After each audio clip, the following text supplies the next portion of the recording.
कभी कभी जिंदगी में कुछ जगहें ऐसी होती हैं जहां कदम रखते ही दिल धड़कने लगता है, हवा अचानक भारी हो जाती है और आंखों के सामने ऐसा साया दिखाई देता है जिसे समझाना आसान नहीं होता। आज की रात हम आपको ले चलेंगे भारत के उस स्टेशन पर जहां इंसानों से ज्यादा किस्से और आत्माएं रुकती हैं। जी हां दोस्तों, ये कहानी है बेगुनकोडर रेलवे स्टेशन की। एक ऐसा स्टेशन जो आधिकारिक तौर पर भूतिया स्टेशन घोषित किया गया था।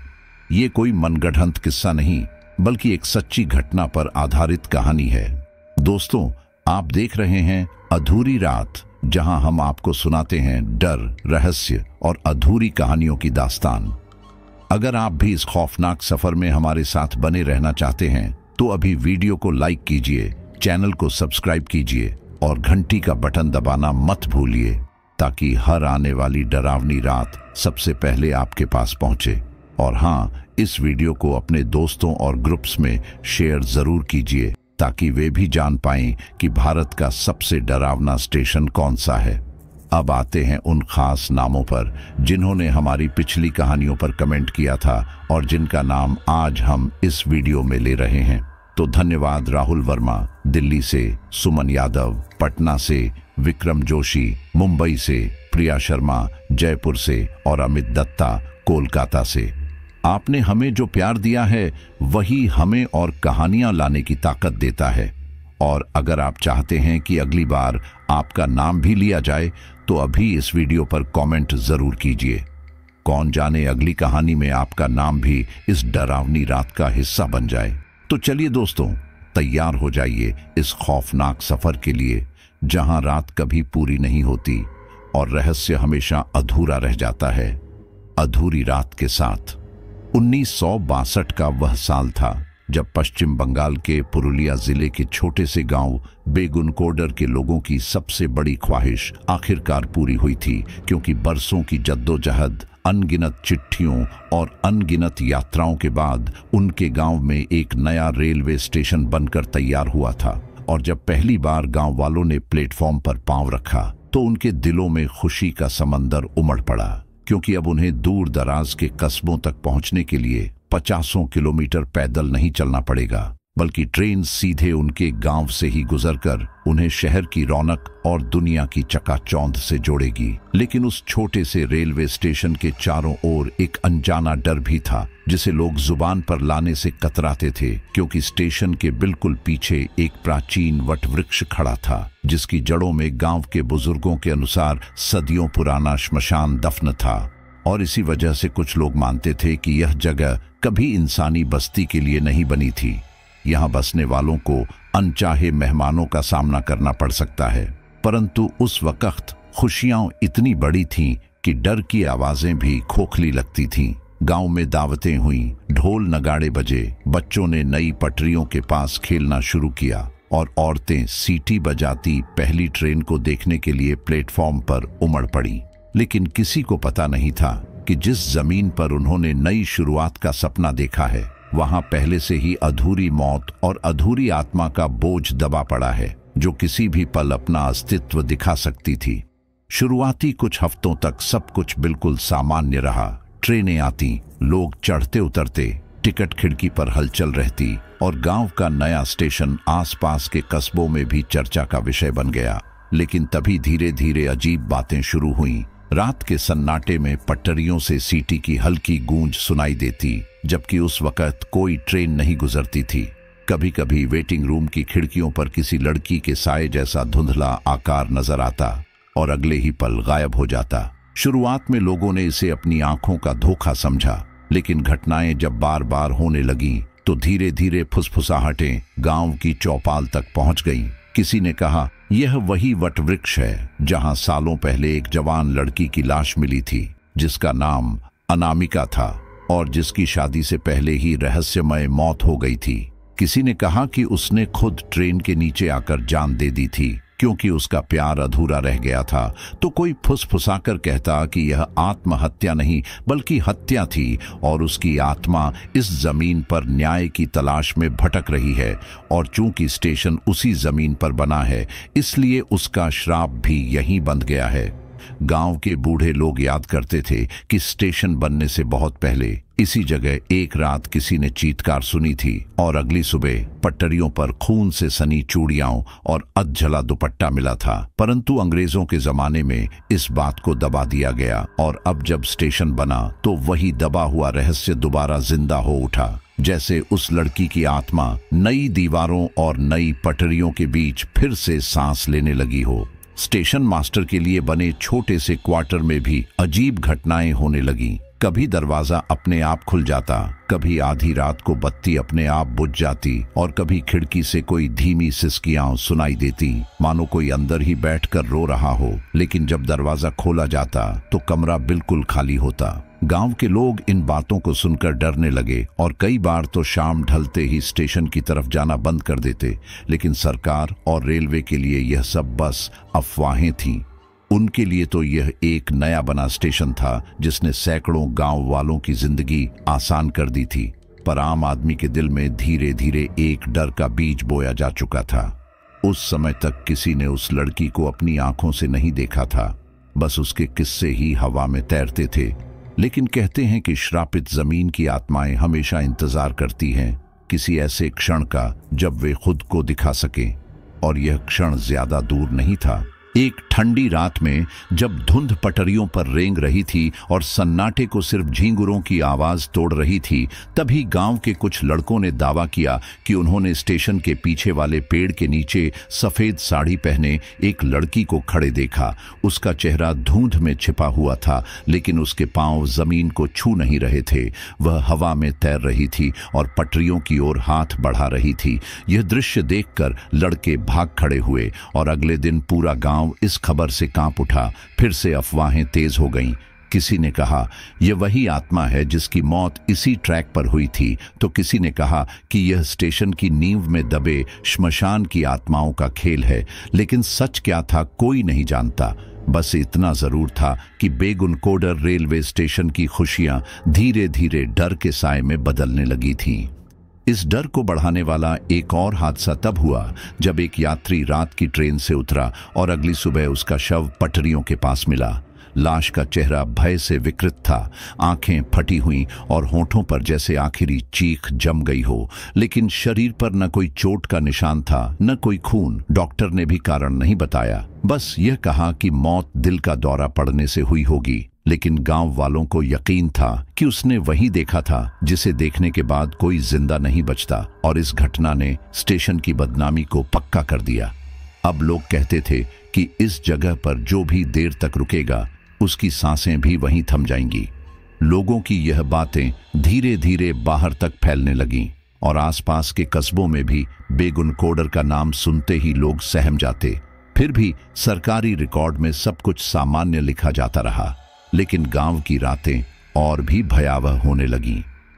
कई बार यात्री गाड़ियों के ड्राइवरों ने कहा कि जैसे ही ट्रेन स्टेशन के पास आती है, पटरियों पर उन्हें एक लड़की दौड़ती हुई दिखती है। कभी वह ट्रेन के साथ साथ भागती, कभी अचानक आगे निकल जाती और फिर गायब हो जाती, और ड्राइवरों ने डर के मारे वहां ट्रेन की रफ्तार धीमी करने की बजाय और तेज कर दी ताकि जल्दी से स्टेशन पार हो जाए।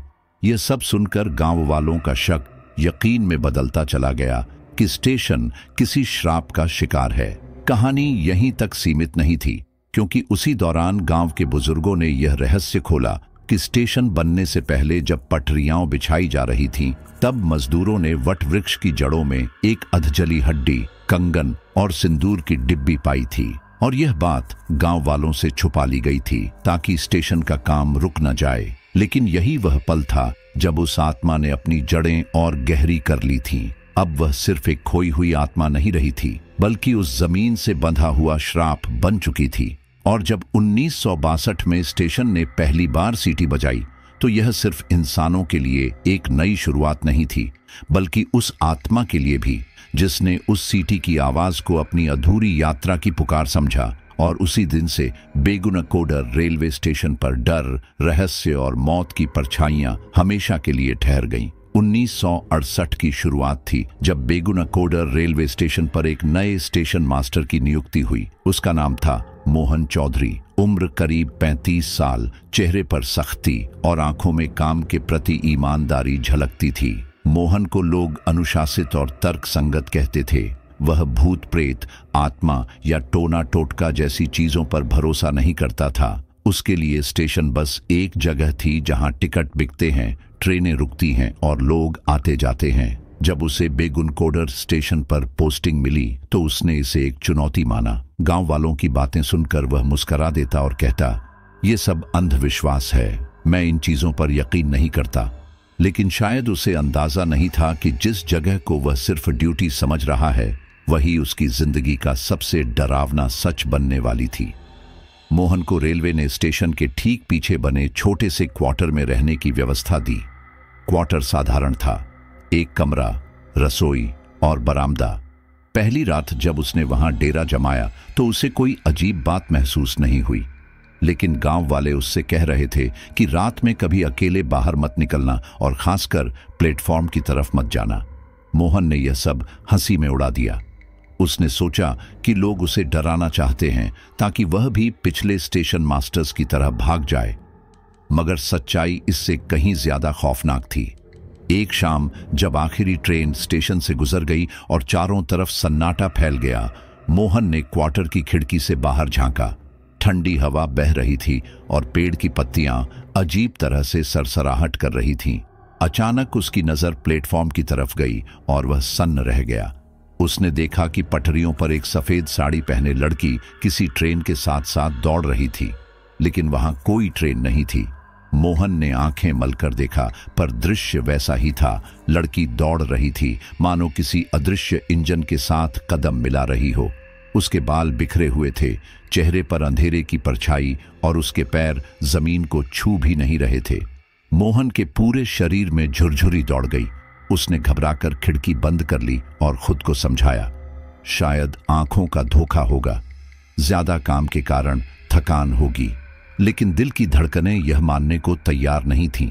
अगले दिन उसने इस घटना को भूल जाने की कोशिश की, मगर यह नजारा बार बार उसकी आंखों के सामने घूमता रहा।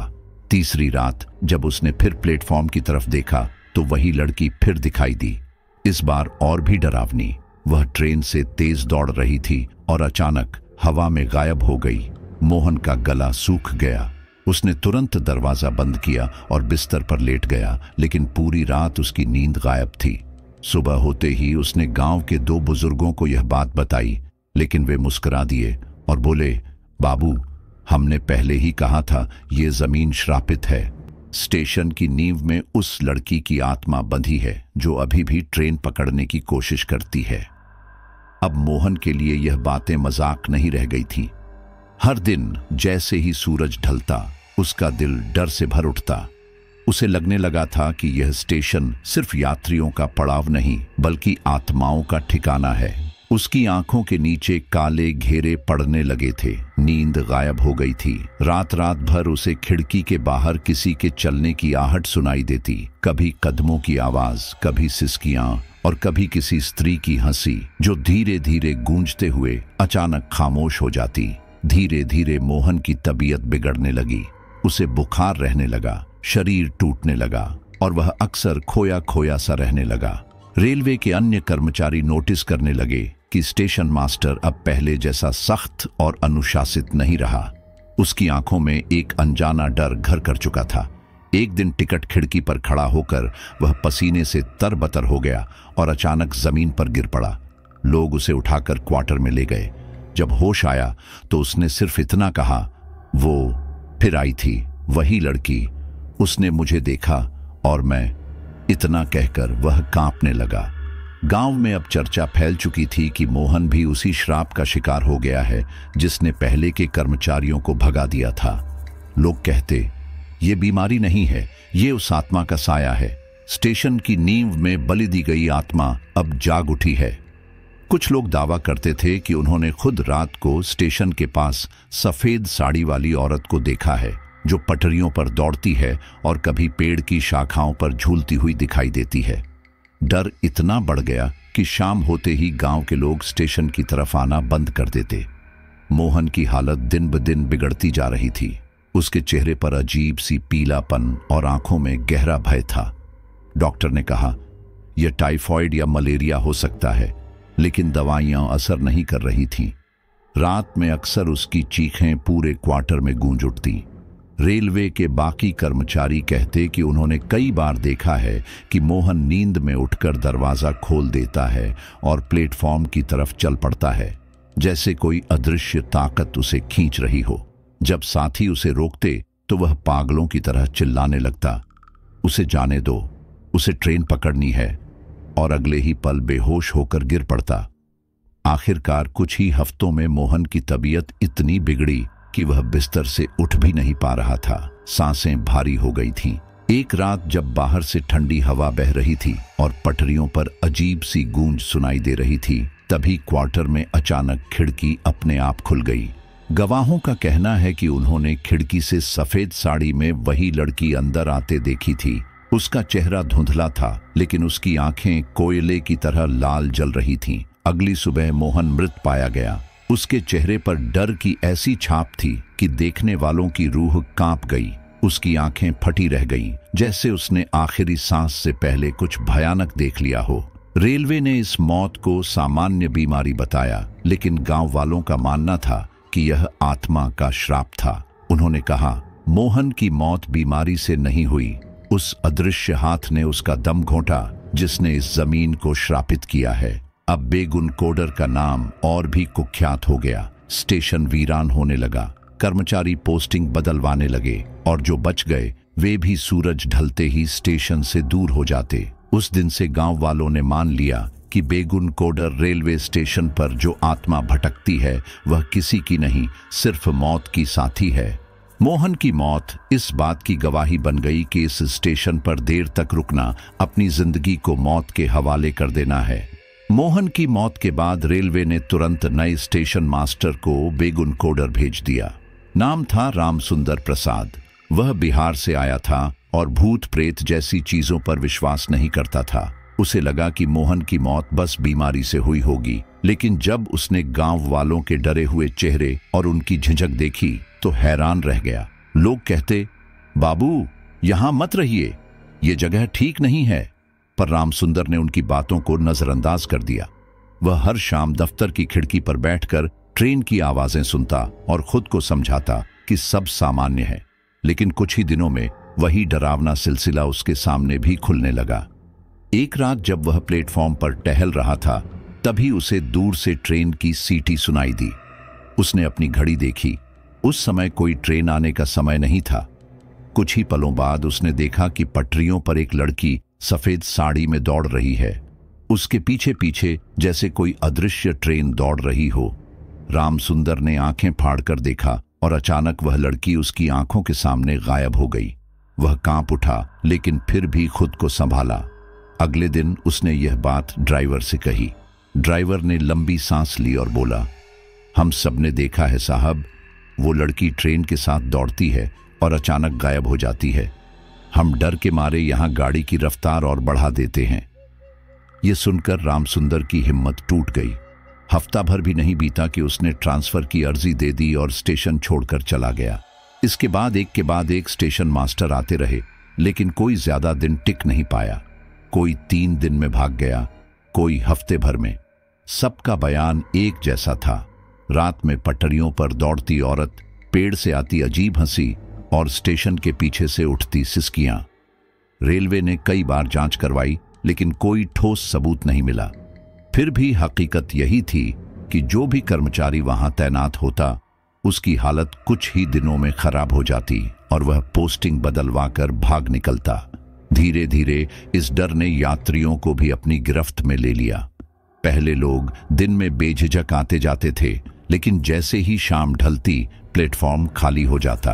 रात की गाड़ियां जब बेगुन कोडर से गुजरती तो शायद ही कोई यात्री वहां उतरने की हिम्मत करता।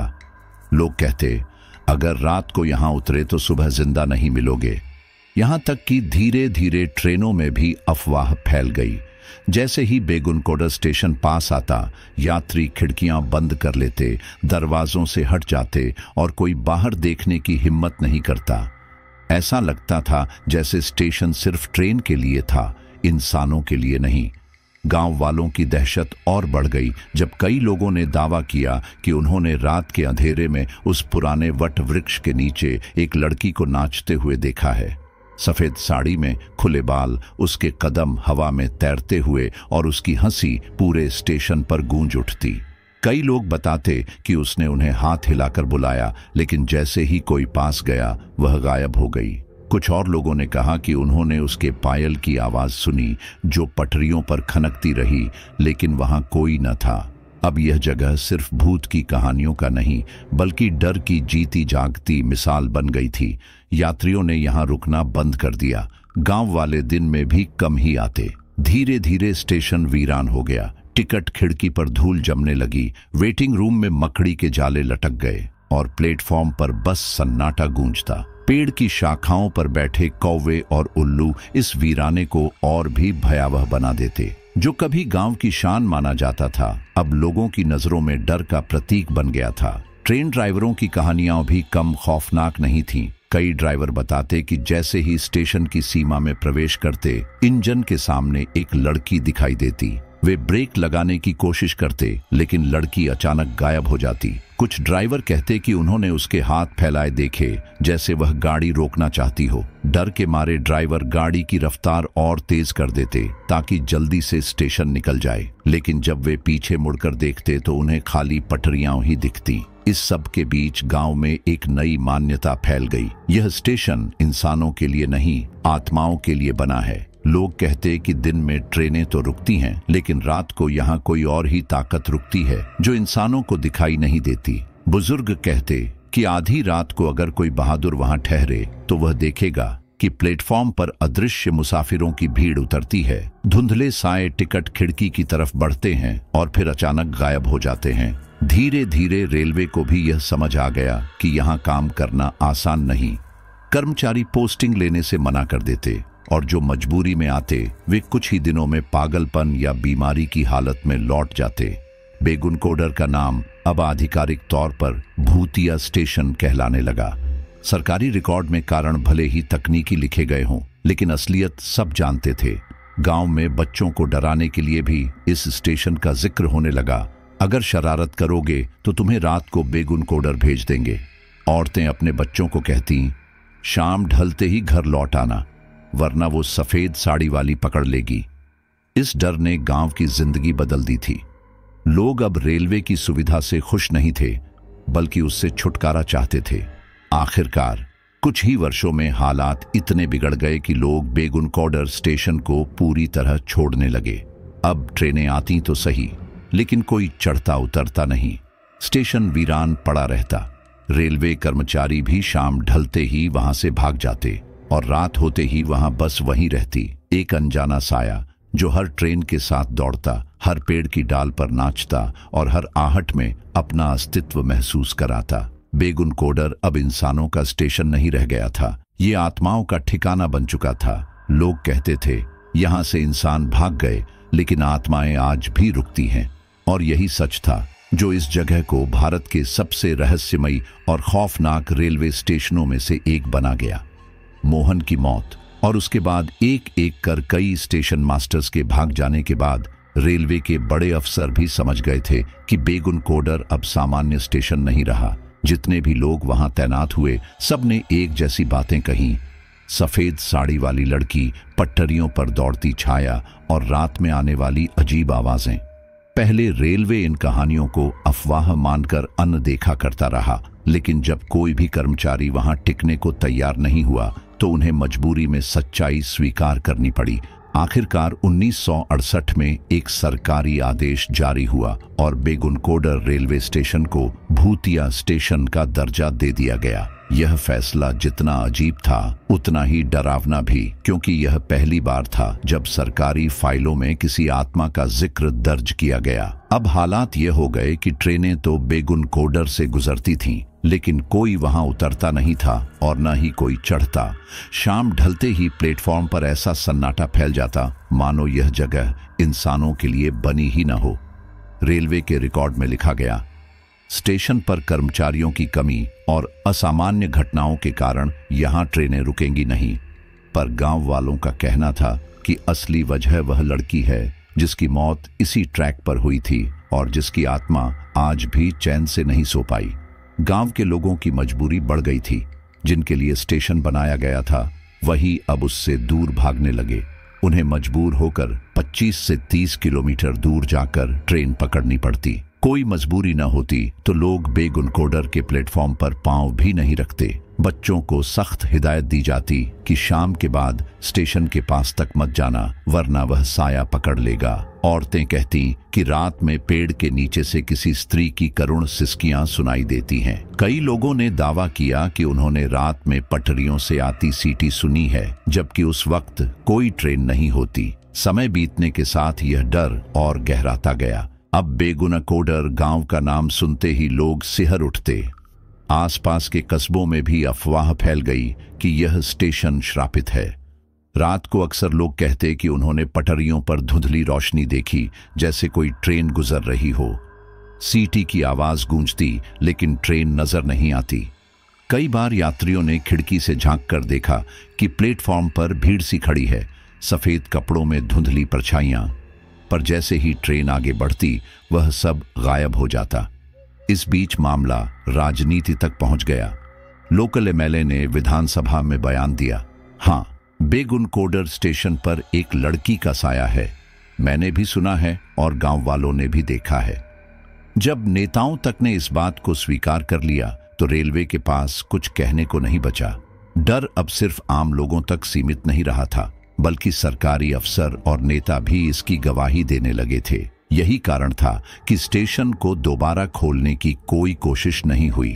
गांव वालों की जिंदगी पूरी तरह बदल चुकी थी।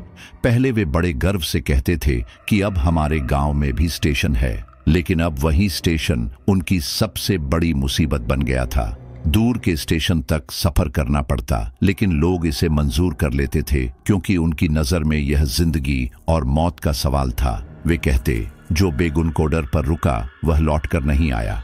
रातें और भी भयावह होती चली गईं। स्टेशन के वीरान प्लेटफॉर्म पर अब केवल हवा की सनसनाहट सुनाई देती। पटरियों से आती हल्की खनक जैसे कोई पायल बजा रहा हो, और दूर से आती सीटी की आवाज जो धीरे धीरे पास आती और अचानक गायब हो जाती। कई बार पेड़ की डालियों पर बैठे लोगों ने देखा कि सफेद साड़ी में कोई औरत धीमे धीमे झूमते हुए नाच रही है। उसकी परछाई दीवारों पर पड़ती, लेकिन असली चेहरा धुंध में छिपा रहता।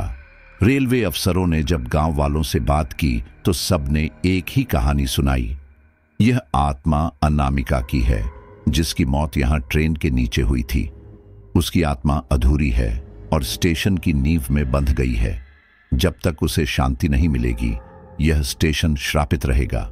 इन बातों को सुनकर भी अफसरों ने इसे अंधविश्वास कहा, लेकिन जब कोई भी कर्मचारी वहां ड्यूटी पर जाने से साफ मना कर देता तो उन्हें चुप्पी साध लेनी पड़ती। अब बेगुनकोडर पूरी तरह से वीरान हो चुका था। टिकट खिड़की बंद, वेटिंग रूम खाली और क्वार्टर उजाड़। सिर्फ जंग लगे बोर्ड पर लिखा था बेगुनकोडर। यह बोर्ड जैसे डर का प्रतीक बन गया था। दिन में भी वहां से गुजरने वाले लोग जल्दी जल्दी कदम बढ़ा लेते और शाम ढलते ही स्टेशन के रास्ते से दूर हो जाते। गांव के बच्चों के खेल में भी डर का रंग घुल गया था। वे कहते, चलो देखते हैं कौन स्टेशन तक जाकर लौटता है, लेकिन कोई भी अंधेरा होते ही वहां जाने की हिम्मत नहीं करता। सबसे हैरान कर देने वाली बात यह थी कि अब सरकारी फाइलों में भी इस आत्मा का जिक्र दर्ज था। रेलवे रिकॉर्ड में साफ लिखा था कि स्टेशन बंद होने की वजह भूतिया घटनाएं हैं। यह किसी अफवाह से कहीं बढ़कर था। सवाल उठने लगा, क्या सरकार भी मान चुकी है कि आत्माएं होती हैं? क्या यह डर सिर्फ अफवाह था, या सचमुच इस जमीन पर कुछ ऐसा है जिसे इंसानी आंखें पूरी तरह देख नहीं सकती? बेगुनकोडर अब रहस्य बन चुका था। एक ऐसा स्टेशन जहां इंसानों की भीड़ नहीं रुकती, लेकिन आत्माएं अब भी रुकती हैं।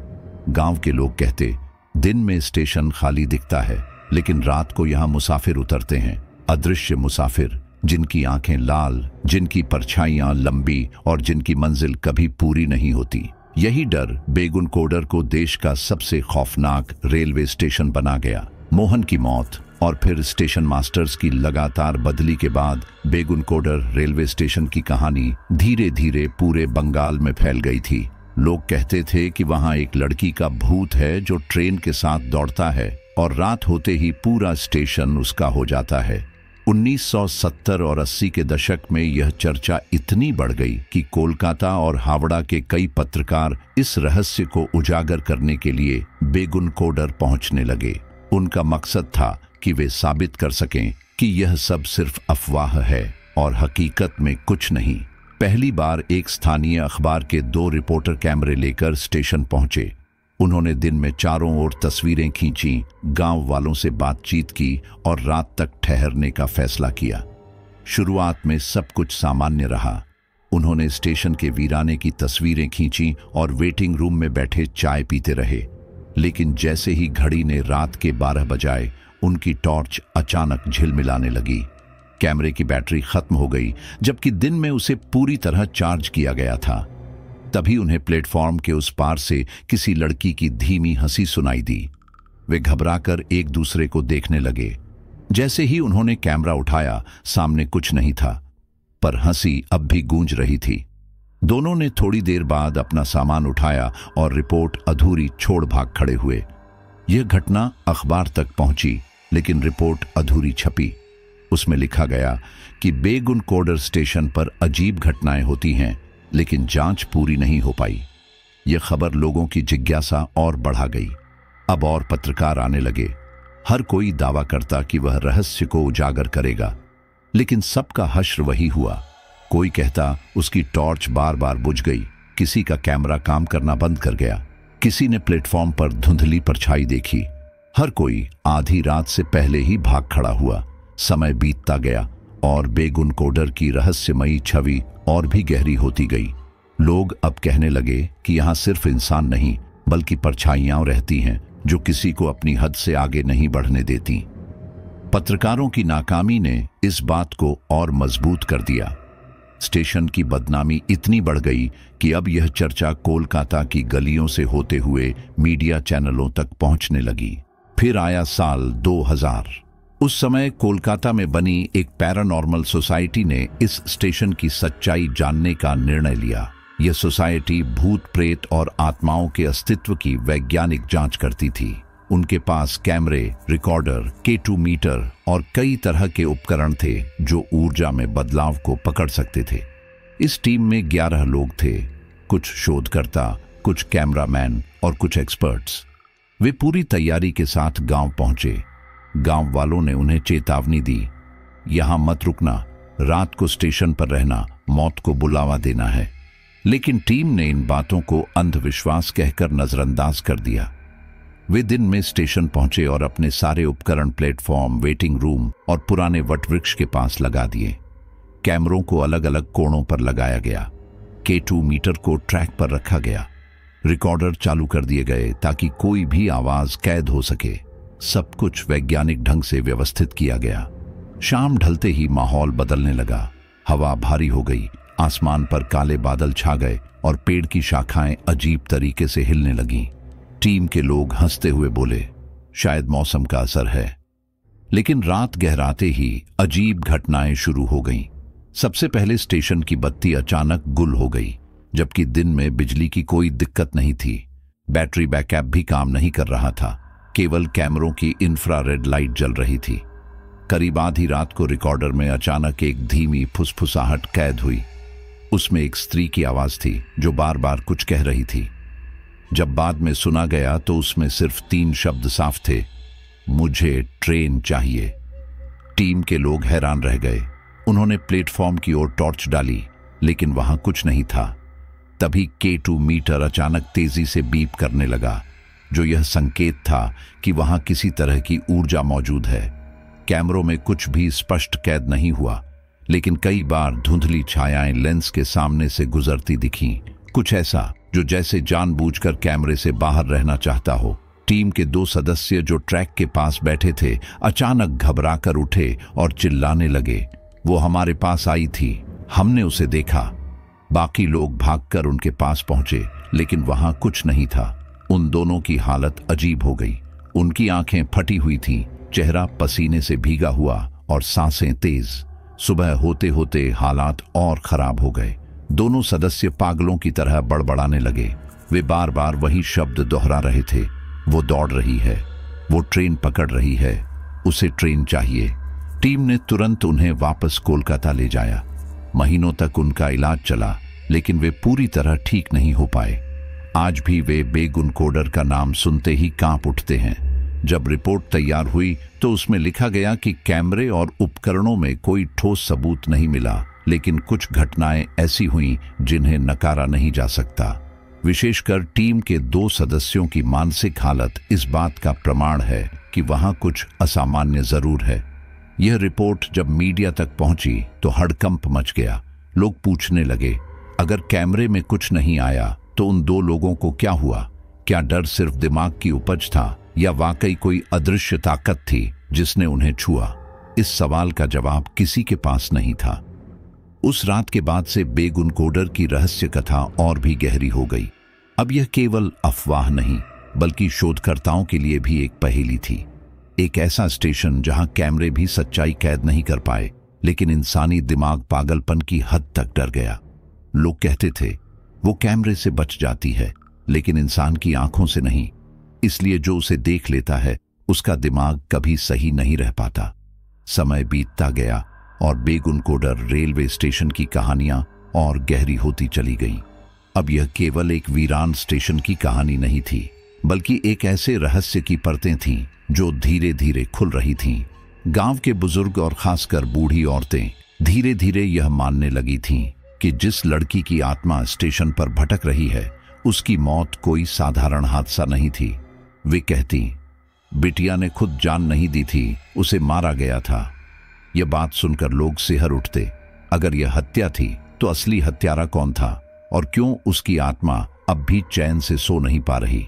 गांव की एक बूढ़ी दादी, जिनका नाम सावित्री माई था, ने एक बार स्टेशन के पास खड़े होकर कुछ युवाओं से कहा, तुम लोग उसे अनजानी लड़की मत कहो, उसका नाम था अनामिका। वही अनामिका आज भी यहां भटक रही है। उसकी मौत एक हादसा नहीं बल्कि एक साजिश थी। जब युवाओं ने उनसे विस्तार से पूछा तो सावित्री माई ने धीरे धीरे पूरा किस्सा सुनाया। उनके अनुसार अनामिका गांव की ही एक लड़की थी, बेहद खूबसूरत, चंचल और सपनों से भरी हुई। वह अक्सर कहा करती थी कि उसे गांव से बाहर जाकर पढ़ाई करनी है, शहर की ट्रेन पकड़कर कुछ बनना है, लेकिन उसके सपनों की उड़ान शायद किसी को मंजूर नहीं थी। कहते हैं कि अनामिका का रिश्ता गांव के ही एक प्रभावशाली नेता के बेटे से तय कर दिया गया था। अनामिका इस रिश्ते को नहीं चाहती थी क्योंकि उसका दिल पहले ही किसी और पर आ चुका था, और वह था रेलवे का एक कर्मचारी जो उसी इलाके में तैनात था।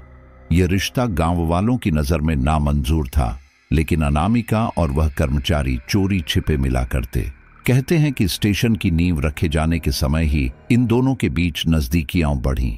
पर यह बात गांव के नेताओं और उस समय के स्टेशन मास्टर की आंखों की किरकिरी बन गई। कई लोगों का मानना है कि उस स्टेशन मास्टर का भी झुकाव अनामिका की तरफ था और उसे यह बात बर्दाश्त नहीं हुई कि लड़की किसी और के करीब है। एक रात अनामिका गायब हो गई। लोग कहते हैं कि उसने ट्रेन पकड़ने की कोशिश की और पटरी पर कट गई। यही आधिकारिक कहानी बनी, लेकिन गांव की औरतें कहती हैं कि उस रात चीखें उन्होंने खुद सुनी थीं, अनामिका की चीखें, और सुबह उसकी लाश ट्रैक पर मिली, चेहरा पहचान से बाहर, लेकिन आंखें खुली हुईं। सवाल यह था कि अगर यह आत्महत्या थी तो उसके पैरों में घिसटने के निशान क्यों थे? क्यों उसके गले पर उंगलियों के निशान थे? और क्यों उसके कलाई से टूटी चूड़ियां आधी दूर तक पटरियों पर बिखरी पड़ी थीं? धीरे धीरे रहस्य और गहरा होता गया। अफवाहें फैलने लगीं कि अनामिका को उस रात पेड़ के नीचे बुलाया गया था जहां स्टेशन मास्टर और एक स्थानीय नेता पहले से मौजूद थे। वहां उसके साथ जबरदस्ती की गई और जब वह चीखने लगी तो उसका गला दबा दिया गया। ताकि मामला छुप जाए, उसकी लाश पटरियों पर फेंक दी गई और इसे आत्महत्या का रूप दे दिया गया। गांव के कुछ लोगों का कहना है कि उन्होंने उस रात पेड़ के नीचे परछाइयां देखी थीं। 3 लोग खड़े थे और एक लड़की संघर्ष कर रही थी, लेकिन डर और दबाव के कारण किसी ने मुंह नहीं खोला। यही वजह थी कि अनामिका की आत्मा आज भी अपूर्ण मृत्यु के बोझ तले भटक रही थी। वह ट्रेन पकड़ना चाहती थी, लेकिन कभी उसकी मंजिल पूरी नहीं हुई। वह स्टेशन से बंध गई क्योंकि उसी जमीन पर उसका खून बहाया गया था। यही कारण था कि जब भी कोई ट्रेन स्टेशन के पास आती, उसकी आत्मा पटरियों पर दौड़ने लगती, मानो वह आज भी अपनी आखिरी यात्रा पूरी करने की कोशिश कर रही हो। गांव वाले कहते हैं कि वट वृक्ष और ट्रैक दोनों उसकी आत्मा से जुड़े हैं। पेड़ उसकी चीखों का गवाह है और पटरी उसकी मौत की। यही वजह है कि कई बार लोगों ने उसे पेड़ पर झूमते देखा और कई बार पटरियों पर दौड़ते। दोनों जगहें अब एक शापित बिंदु बन चुकी थीं। बूढ़ी औरतें जब यह कहानी सुनाती तो बच्चों के रोंगटे खड़े हो जाते। वे कहती, अनामिका किसी को नुकसान पहुंचाना नहीं चाहती, बस उसे इंसाफ चाहिए। लेकिन जब तक उसे न्याय नहीं मिलेगा, उसकी आत्मा शांति से नहीं सो पाएगी। ये बात गांव वालों के दिल में गहराई से बैठ गई थी। अब उन्हें यकीन था कि स्टेशन की हर अजीब घटना के पीछे यही अधूरी कहानी है। लेकिन असली सवाल अभी भी वही था, अनामिका की मौत किसने की? क्या वाकई स्टेशन मास्टर और नेता इसके गुनहगार थे, या यह सिर्फ अफवाह थी जो समय के साथ सच्चाई का रूप ले चुकी थी? कोई भी इसका उत्तर नहीं दे पाया। पुलिस रिकॉर्ड में यह मामला बस आत्महत्या लिखा गया। रेलवे फाइलों में भी यही दर्ज रहा। लेकिन गांव की यादें और सिसकियां कुछ और ही कहती थीं। अब बेगुन कोडर की रहस्यमयी परछाइयां और गहरी हो गई थीं। यह सिर्फ एक आत्मा की कहानी नहीं थी, बल्कि एक अधूरी हत्या की गवाही थी। और यही सवाल हर किसी के मन में गूंजता, अगर उसकी मौत हादसा नहीं थी तो असली हत्यारा कौन था? समय धीरे धीरे बीतता गया और बेगुना कोडर रेलवे स्टेशन 42 साल तक वीरान पड़ा रहा। प्लेटफॉर्म पर झाड़ियां उग आईं, टिकट खिड़की पर मकड़ी के जाले लटक गए और स्टेशन मास्टर का क्वार्टर खंडहर बन गया। पर इस खंडहर में भी रात को अजीब सी आहटें सुनाई देती, कभी पायल की छनक, कभी किसी के रोने की आवाज और कभी अचानक सीटी बजने की गूंज। गांव वालों ने इसे अपनी नियति मान लिया और पास के दूसरे स्टेशन से सफर करना शुरू कर दिया। लेकिन किस्मत के खेल देखिए, साल 2009 में इस डर की दास्तान फिर से ताजा होने वाली थी। उस समय पश्चिम बंगाल की रेल मंत्री ममता बनर्जी ने घोषणा की कि बेगुन कोडर स्टेशन को दोबारा चालू किया जाएगा। उनका कहना था कि अब अंधविश्वास को तोड़ना जरूरी है। सफाई कराई गई, पटरियां दुरुस्त की गईं और नए सिरे से स्टाफ नियुक्त किया गया। सितंबर 2009 की सुबह जब पहली ट्रेन यहां आकर रुकी तो पूरे गांव में हलचल मच गई। लोग झिझकते हुए प्लेटफॉर्म पर उतरे, टिकट खिड़की खुली और लंबे समय बाद स्टेशन में फिर से इंसानी आवाजें गूंज उठीं। दिन के उजाले में सब कुछ सामान्य दिख रहा था। बच्चे ट्रेन को देखकर खुश हुए, महिलाएं सामान लेकर आईं और कुछ लोग मुस्कुराते हुए बोले, देखा, ये सब भूत प्रेत की बातें बेकार थीं। लेकिन गांव वालों के चेहरे पर अब भी झिझक थी। वे दिन में तो आ गए, पर जैसे ही घड़ी ने 5 बजाए पूरा स्टेशन सूना हो गया। रेलवे स्टाफ भी शाम ढलते ही वहां से निकल गया। एक अदृश्य डर अब भी हवा में तैर रहा था, जिसे कोई जुबान पर नहीं ला रहा था। कुछ दिनों तक सब ठीक रहा। ट्रेनें दिन में रुकीं, यात्री आए और गए, लेकिन स्टेशन पर काम करने वाले कर्मचारियों में बेचैनी थी। वे कहते थे कि शाम के बाद प्लेटफॉर्म पर अजीब साए दिखाई देते हैं। रात की खामोशी में उन्हें पटरियों से सीटी की गूंज सुनाई देती है, जबकि उस समय कोई गाड़ी नहीं गुजरती। वेटिंग रूम में बैठे चौकीदार ने कई बार दावा किया कि उसने दरवाजे के पास सफेद साड़ी में किसी को खड़े देखा है, लेकिन टॉर्च की रोशनी डालते ही वहां कुछ नहीं मिला। और फिर हुआ पहला हादसा। स्टेशन के नए कर्मचारियों में से एक, जिसका नाम प्रदीप था, रात को गश्त करने निकला और वापस नहीं लौटा। सुबह उसकी टॉर्च पटरियों के पास पड़ी मिली, लेकिन उसका कोई अता पता नहीं था। रेलवे ने कहा कि वह कहीं भाग गया होगा या किसी निजी वजह से लापता हुआ है, लेकिन गांव वालों का कहना था कि उसे वही आत्मा ले गई जो 42 साल से अपनी मंजिल ढूंढ रही थी। प्रदीप के गायब होने से पूरे स्टेशन का माहौल बदल गया। अब फिर से दहशत लौट आई। कर्मचारी दिन के उजाले में काम तो करते, लेकिन शाम होते ही भाग निकलते। यात्रियों ने भी कानाफूसी शुरू कर दी। वे कहते, भूत फिर जाग गया है, अब यह स्टेशन दोबारा वीरान हो जाएगा। गांव की बूढ़ी औरतें तो साफ कहती, अनामिका को इंसाफ नहीं मिला, इसलिए उसकी आत्मा आज भी अधूरी है। उसने एक बार फिर अपना बदला लेना शुरू किया है। स्टेशन के पास के पेड़ पर अब और भी डरावनी घटनाएं घटने लगी। कई बार गांव वालों ने देखा कि पेड़ की डालियों पर सफेद कपड़े लहराते हैं, जैसे कोई औरत वहां झूल रही हो। कभी रात को पायल की खनक सुनाई देती, कभी हंसी गूंजती और कभी किसी स्त्री की चीख। सबसे डरावनी बात यह थी कि कुछ लोगों ने दावा किया कि उन्होंने प्रदीप की परछाई स्टेशन के वेटिंग रूम में देखी है। वह खड़ा होकर टिकट खिड़की की तरफ देख रहा था और फिर धीरे धीरे धुंध में गायब हो गया। अब सवाल यह था कि क्या आत्मा को चैन मिला या उसने 42 साल बाद फिर से अपना बदला लेना शुरू किया। लोग कहते थे कि यह स्टेशन हमेशा के लिए शापित है। यहाँ ट्रेनें दिन में भले ही रुक जाएं, लेकिन रात को यह जगह इंसानों के लिए नहीं है, यह आत्माओं का ठिकाना है। रेलवे ने फिर से मामले को दबाने की कोशिश की। उन्होंने कहा कि प्रदीप का गायब होना महज संयोग है, लेकिन गांव वालों ने मान लिया कि स्टेशन फिर से भूतिया हो गया है। शाम ढलते ही लोग वहां जाना बंद कर देते और बच्चे भी स्टेशन के रास्ते से दूर खेलते। बेगुनाकोडर का बोर्ड एक बार फिर डर का प्रतीक बन गया। दिन में वहां मुसाफिर आते, लेकिन शाम होते ही पूरा प्लेटफॉर्म सुनसान हो जाता। हवाओं में वही पुरानी सनसनाहट, पटरियों से आती अदृश्य सीटी और पेड़ से गूंजती हंसी, सब लौट आया। 42 साल बाद स्टेशन भले ही खुल गया था, लेकिन आत्मा अब भी वही थी, अधूरी, बेचैन और बदले की आग में। 42 साल बाद स्टेशन खुला, लेकिन डर कभी नहीं टूटा। बेगुनाकोडर की कहानी अब सिर्फ गांव तक सीमित नहीं रही थी।